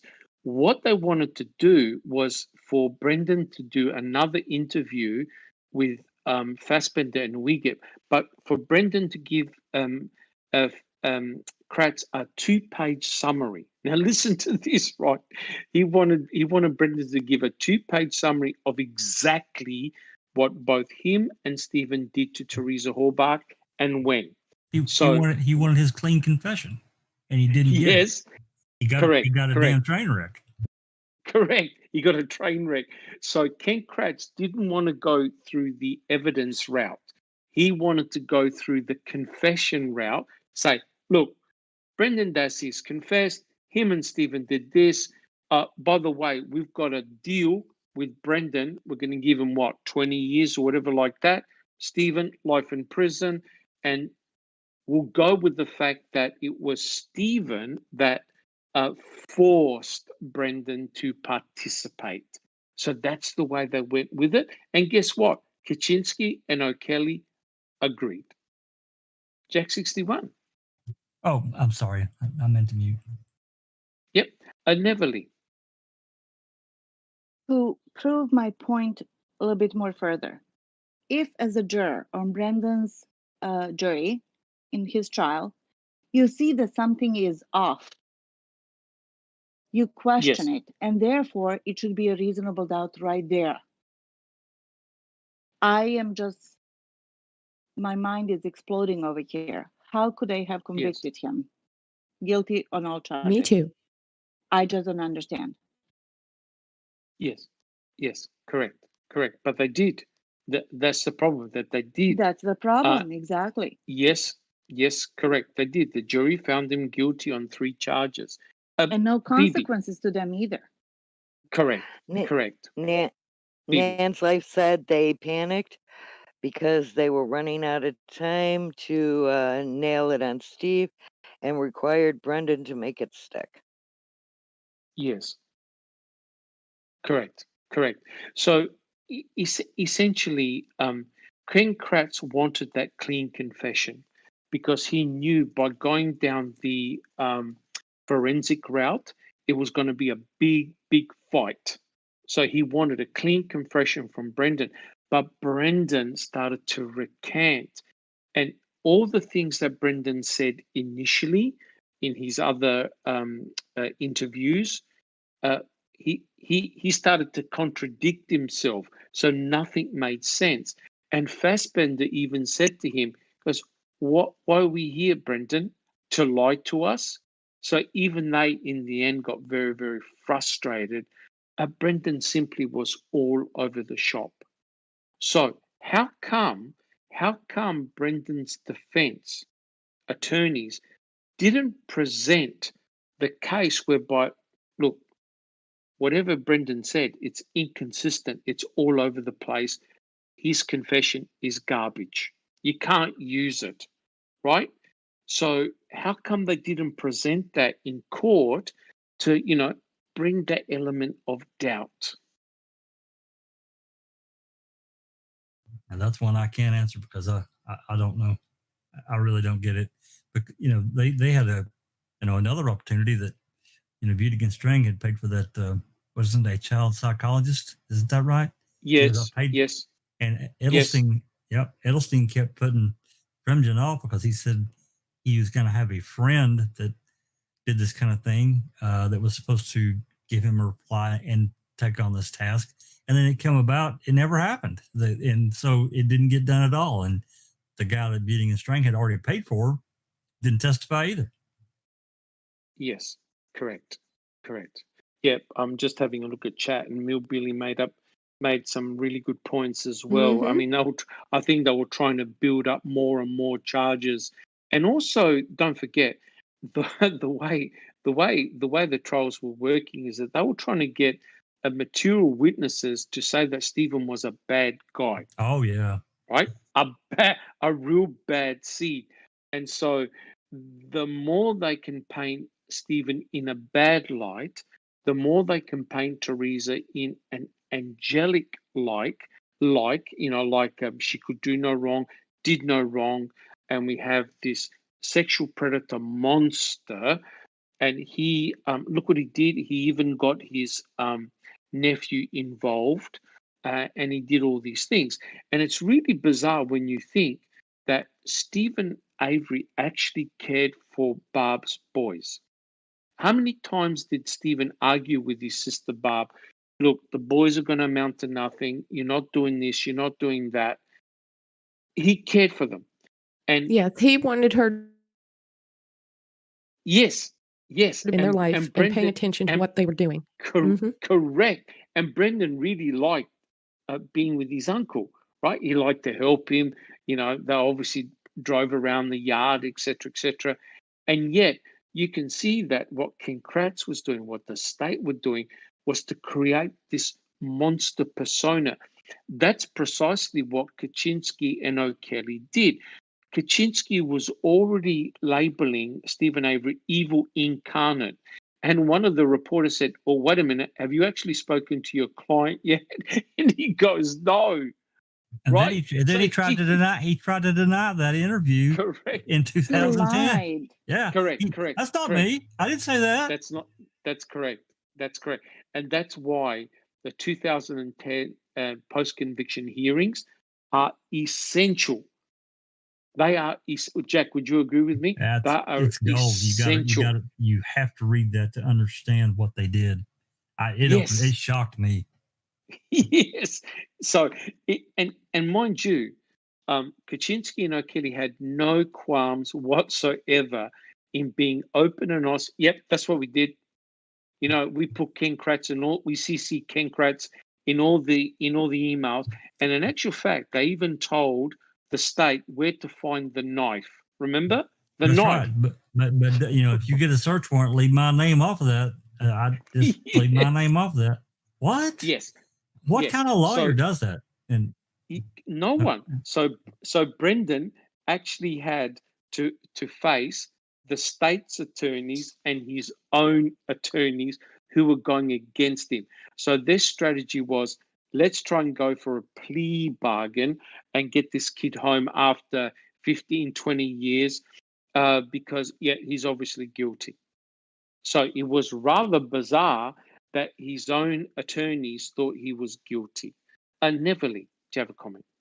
Yes. In the movie 12 Angry Men from 1957, you captured a perfect still shot where that super angry juror said, he comes from the slums. The slums breed murderers. Yes. So here we have Brendan Dassey and Stephen Avery coming from a junkyard. They already hate him. Yes. Right? So the parallel between the two was just like, wow, shocking. But that's how it went, Yes. We mustn't forget that's a very good point, Neverly. The way they tried to present it in court was, you had this garbage family, right? And what did O'Kelly write? This is one branch of the family that we need to cut off, because they're all bad, Evil and they were all correct. They were even implying that Mama Avery had set all this up as well. She was the matriarch and of all this chaos, and terrible. But the main problem, Neverly, is that most of the people on the salvage yard, they also had a criminal record, right? They'd done things in their past. So everyone was lumped together in the one boat. You had a Barb that had the issues with, I think, the cannabis. So she potentially could have been a compromised individual. And so the whole family was in a dire situation, right? And so they were trying to give Brendan a way out. That is, confess against your uncle. We'll go for a plea deal. You'll be out in 15 years. Thank you very much. Oh, how nice of them. Correct. So in essence, it was a disaster. Jack 61. Yeah, to Brendan's credit, I guess, with family support and, possibly what Grandpa had told him, if you didn't do it, don't you dare sign it. But, I think that after, what we've learned, in the last 18, 24 months about Brendan, yes, is that this was a child that was alone and afraid and completely, you could have transplanted him to Pluto and he wouldn't have been any more out of place than where he was when he got removed from his family. So yes, correct. He was, I just can't even imagine, I try to think of myself at that age. Of course, there's a different world for me, but still, yes. We weren't people that had a lot of money. But still trying to understand at 16 years old, being in school. You can't. Yeah, you can't. How can you? My God. No. So no, but that's a very good point. But don't forget this, right? The case I always go to, which is just even more bizarre. Jeepers. The guy that had the dream, Ryan Ferguson. Yeah. Right? Now Dream killer. Keller and Ferguson. Now he's your typical antithesis to Brendan Dassey. Here you've got Ryan Ferguson, an intelligent, good-looking man, comes from a good family, no criminal record, never put a foot wrong in his life, and he got he wasn't his bail set at like $20 million. It was outrageously high. It was a record. Now there was no forensic evidence on both of them. The guy that had the dream that said, "Oh yeah, me and my buddy killed that guy," right? With no forensic evidence. The guy got everything completely wrong. So Ryan Ferguson was the complete antithesis of Brendan Dassey, right? The complete opposite. Intelligent. And still got thrown in jail. And still got life in prison. So you could, what I'm trying to get at here, guys, if Ryan Ferguson, with a clean history from a good family, intelligent, if he could be put in prison for life with no forensic evidence, guys, what hope in hell did Brendan Dassey have? None. Zero. I have to agree with Ronald. Ronald says, go ahead. Ronald points out that Brendan's attorney worked more against him than the prosecutor. Yes. Yep. Correct. And of course, Kathleen Zellner represented Ryan Ferguson, right? And they put the prosecutor on the stand, and the prosecutor was going, oh well. So in other words, because they're bulletproof, because there are no consequences to them, they don't care. What did Dr. West say? Remember Dr. West, the guy that did all the bite analysis? Yeah. He even chuckled. He goes, "Oh well, see how good our system is. We can open the door and let them out." And the only problem is, a lot of his people, the ones that he testified that had committed crimes that were completely innocent, some of them were in prison for 25, 30, 37 years, right? Now, how is the system good that you can open the door and let them out when their whole lives have been destroyed? Sammy. James Regal says, take a poll Yes. of the Bar Association and find out if they think Brendan got, a good lawyer. I mean, he didn't have decent Yes. defense. He said, ask the association one question: was Brendan given a proper defense attorney? Yes. Yeah, I think not. Yes. Yeah. Yeah. Correct. Correct. So I think the way I see it, guys, is that if it starts badly, it usually ends badly. With Brendan, everything went wrong from the get-go. And as a consequence, it carried right through to the end. And neverly. As Dean Strang said, to be accused is to lose. Yes.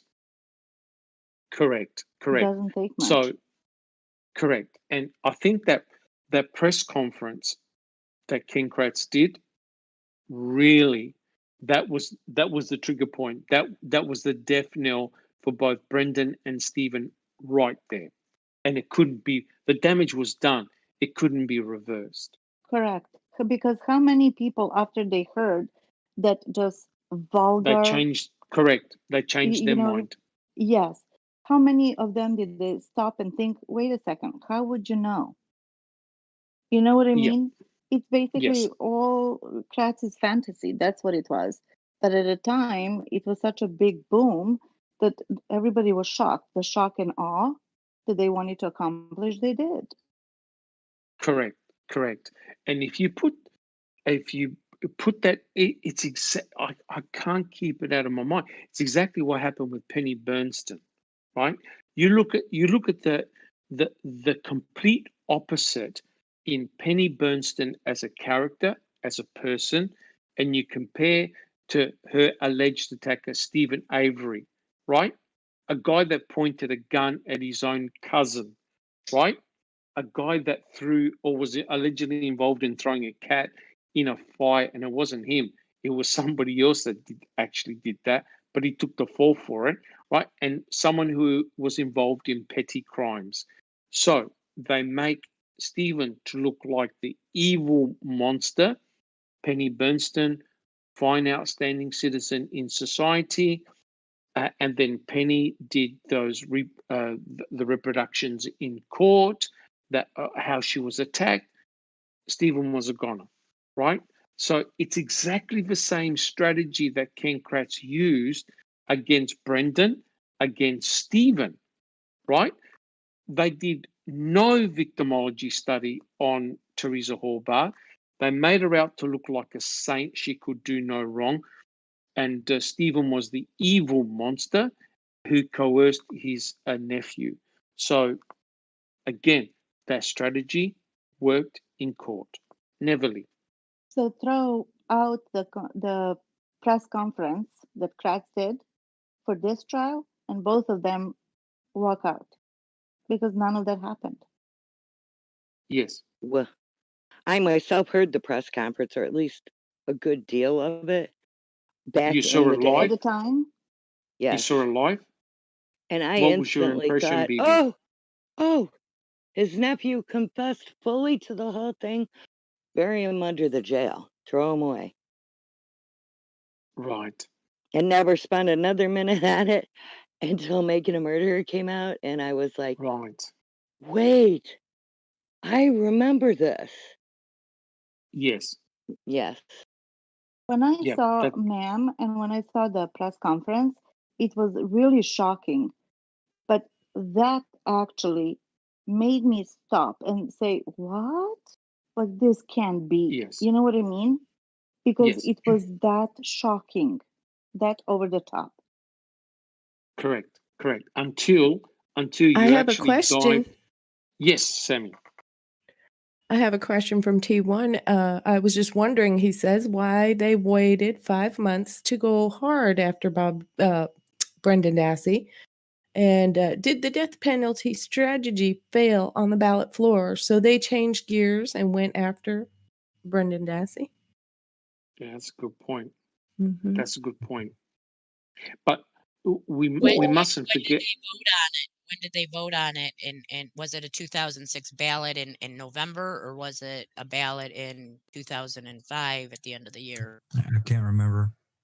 Well, I think Yes. Somebody said Mobley or somebody said that they were stalling Steve's trial to find out how it went. Yeah. Right. Okay. Panel, do you guys believe that they would have asked for the death penalty? Sorry to interrupt, but they were delaying his trial till after the voting was happening, which okay. was delayed Right. till March Right. of 2007. So I have to assume Yes. that voting happened in November, or whenever they do their voting, November of 2006, and that's why they delayed it, because his trial was supposed to be for September. How convenient. Yeah. Well, originally his trial, or Avery's trial, was supposed to be in October of 2006. So they went after Brendan before they even voted on the death penalty. Well, and to answer your question, Dr. Silkman, I think, and I'm not a legal expert, that's probably more of a Travis or Tracy question. I think that in order to go back and charge with capital murder, the original indictment would have had to have been completely rewritten, and Kratz would have had to presented that to Judge to Willis, and I don't know that he would have been able to. I just don't know. I mean, obviously there was a lot of angry people in the region, so who knows, right? Yes. Somewhere I had heard that the death penalty vote really didn't matter because Steve was grandfathered in anyway, so it wouldn't have changed anything for him. Well, that's what I'm saying. The original criminal complaint, when they had to be specific, because if you remember, they came back and modified after Brennan's coerced confession. Correct. That had more charges. That's right, and that was a big deal. It was a huge deal. And Buting and Strang immediately challenged it in mid-March of 2006. So to come back later, if the death penalty is all of a sudden passed in the state of Wisconsin, a lot of stuff would have had to have been undone, I think, legally. Now, again, I'm not a lawyer, so don't hold me to that, but I think that's correct. Yes. Yes. Sammy, do you have a comment? No, I was just saying, irregardless of how that went, if it was voted in as, okay, we're going to have the death penalty, I believe they would have applied that to Stephen. They would have found a way. Yes, I agree. I don't know how long Stephen would have stayed on death row for, but yeah, I agree. They would have gone for that. Yeah, I mean, I don't know, but just getting back to the presentation that we've just gone through, it's amazing how a film from 1957 still had so much resonance to what happened to both Brendan and Stephen, how certain jurors ask specific questions, and you just wonder and you hope that the jurors in Stephen and Brendan's case asked the same type of questions, wanted to know the answers to certain things, and just didn't just go with the flow. You know what I mean, Sammy? Like you were saying before, that they actually raised the bar and wanted to know. Somehow, I don't think it happened. Not with Brendan. I don't think it did. I think the position of the juror has been compromised by all the intimidation and bribery and maybe their buddies or family, and it's wrong. And as a juror, it is up to you. Again, I hate to interrupt, Sammy, but to me, it also goes the back people to be that one factor in that courtroom that gives them fairness. It has to. The media does play a part in this. We can't ignore it. When you're a juror in that room, you have to look at that person as your peer, and it is your duty to make sure that everything is on the table that you absolutely need to be beyond a shadow of a doubt a guilty vote. It's just not right to do it any other way. Yes, which is precisely the arguments that they were discussing in the film, right? 12 Angry Men. You have to be 100% certain. And I don't think people really understood. I just wanted to say, just be responsible people. Yes, correct. All right, guys. It's getting quite late for me, but do you guys want to continue discussing, or would you like to have some final comments? I mean, we can continue discussing this in Discord. People can come over here and discuss it with Come us. on over to But Discord and join us. yeah, Yes. yes. I think I've made my point very clear. Yes, and I like to say a fantastic audience in the live chat. Really a lot of points, and it's amazing that every time we discuss Brendan Dassey, it just brings out the anger in everyone, and that's why when I saw the film 12 Angry Men, I could immediately relate it to Brendan, and they were talking about a young man in that film too, which is rather remarkable. And some of the things that they said in that court trial applied directly to Brendan. And that's why I brought up all those little pieces of evidence and snippets. It's scary how, when you are a juror and there is serious charges against someone, you have their life in your hands. And that's why it should be taken very, very seriously. Bibi, do you have a comment? Yeah, can somebody drop a link to the Discord in the chat so that any of the new people that don't have it and want to come and join us can?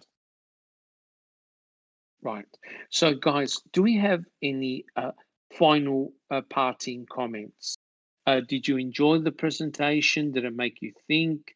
That's the whole idea of doing it, just to make us have a discussion, to question, and put yourself in that jury yourself. How would you have behaved if some of the jurors were like that tough guy? Uncompromising. He didn't change his mind until right at the very, very end. So, guys, do we have any final comments? Wizard, is Wizard here? I think he's still there. He is. I am there he is. indeed. Good afternoon. I'm sorry for having to No, have no deserted problems. you all. I have just got back. Yeah, I've been away because a friend of mine has called in. He was having a bit of trouble, and I kind of had to spend a bit of time with him for a while. Oh, He's of course. having a difficult Of time. course. So No, he's no gone there, problems at and all. that's sorry. That's just one of those things, I'm afraid. Oh no, that's life. Yeah. That's how. That's exactly how it Life, happens. life always has to come first. Yeah, well, Correct. he's an old friend, and any time I've Correct. ever been in trouble, if I've ever needed him, so Correct. yeah, that's no problem. Correct. Wizard, the question I was asking was, how did you find the presentation? Was it helpful? And do you have any final comments? The presentation I thought was a fantastic demonstration of the workings of a jury behind closed doors. Yes. It can be a bit like a battle between two armies. Moving is fluid. It moves from side to side, and Yes. it's often the stronger personalities within that jury room who will end up winning through. Yes. In Brendan's case, I think there's a bit more to it because there's an awful lot that went on apart from the jury, people in and out of the jury room during the deliberations and all that kind of stuff. So it isn't just themselves that they've got to work with. They've got to deal with outside influences as well. Yes. I thought your analogy with the 12 Angry Men kind of theme was a perfect illustration of how bad it was for Brendan from the very off. Yes. It was a murder trial, and I just thought it was a brilliant analogy, well presented, and an argument perfectly made. Yes. Thank you so much, Wizard. I appreciate that very much. Thank you. Bibi, do you have any final comments? No, I'm good. Just everybody come over and talk to us on Discord. Awesome. Thank you, Bibi. Jack61. Think about how the jury instructions and all this kind of thing for at least the U.S. Criminal justice system is written, and think about at the time frame. I don't know how the more modern jury instructions are written, and how the perception of how those people at the time understood civic duty and responsibility. And I can tell you for a fact, it was a different mindset and a different time.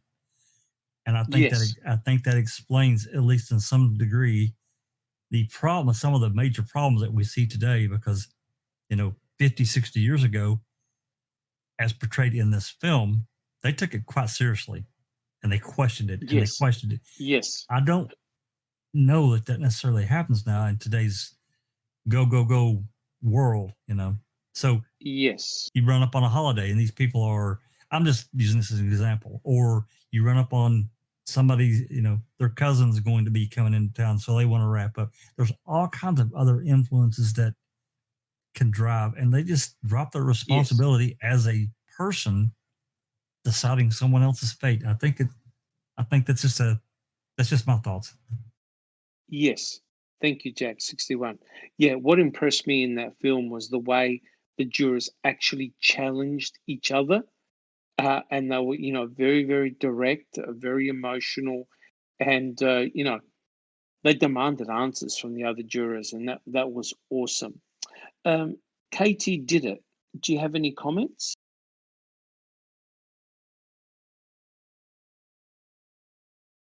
No comments? Oh, Hey, here we go. sorry, I'm challenged with turning my mic off and on.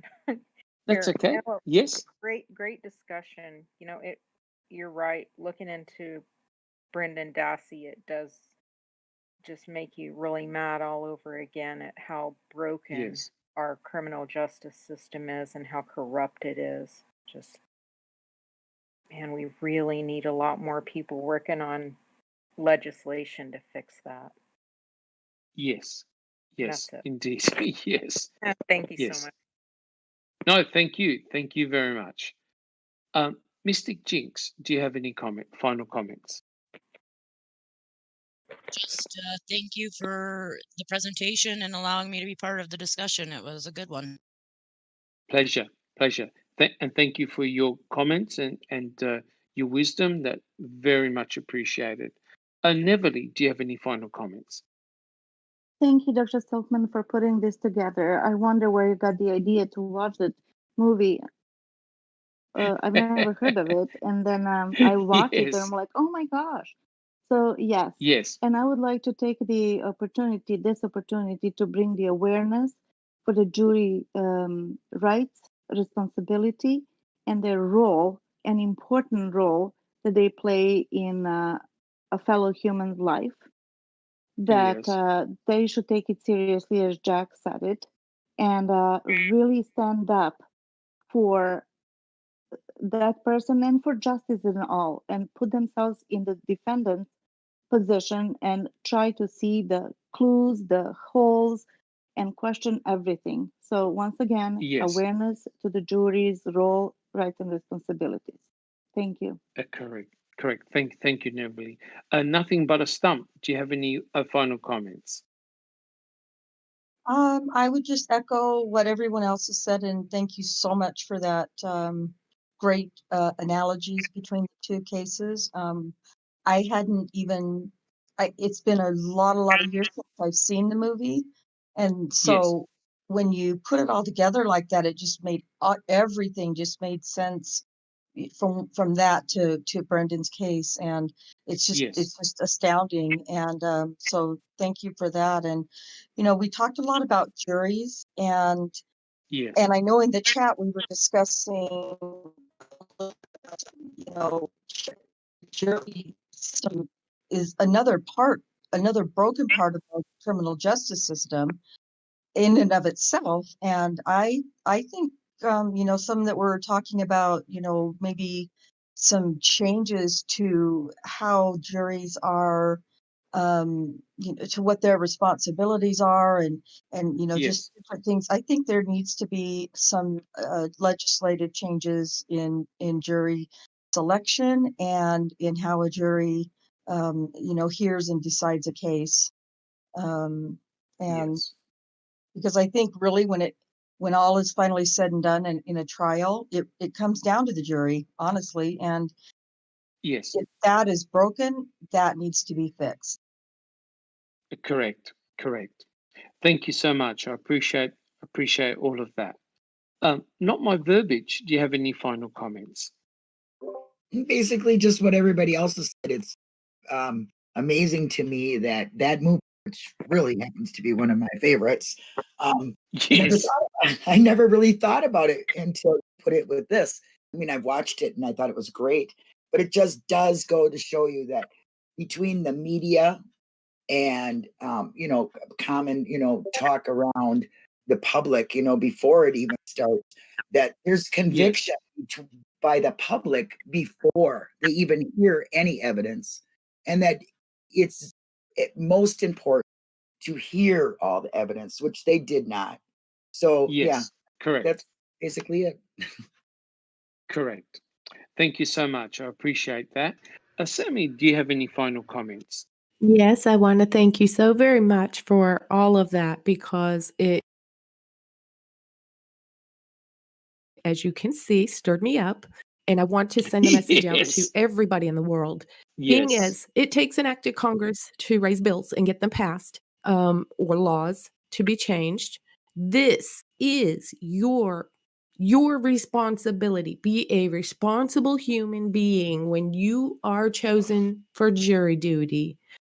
Do your Yes. duty. Be a human being and see that person as a human being, and make sure you have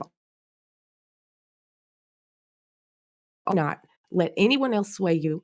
You demand what it is that you feel like you need. And if you can't get Yes. it, you ask for something else. And you make it very, very, very clear that you're not okay until you feel Yes. like you have it all. Because that is what Yes. your job is as a juror. It's It's a not huge someone else's job to responsibility. dictate to you how to do your job. You're supposed to be a human being and look at that individual as your peer, first of all. Yes. That's Awesome. and Thank responsible, you so please. much. Thank you so much. Thank you so much, guys. Does anyone else have any final comments before I bring the session to a close? I have. BB? I just like to end it and say this has been a foul play discussion. Fantastic. Thank you very much, guys. Catch you all in Discord for chat.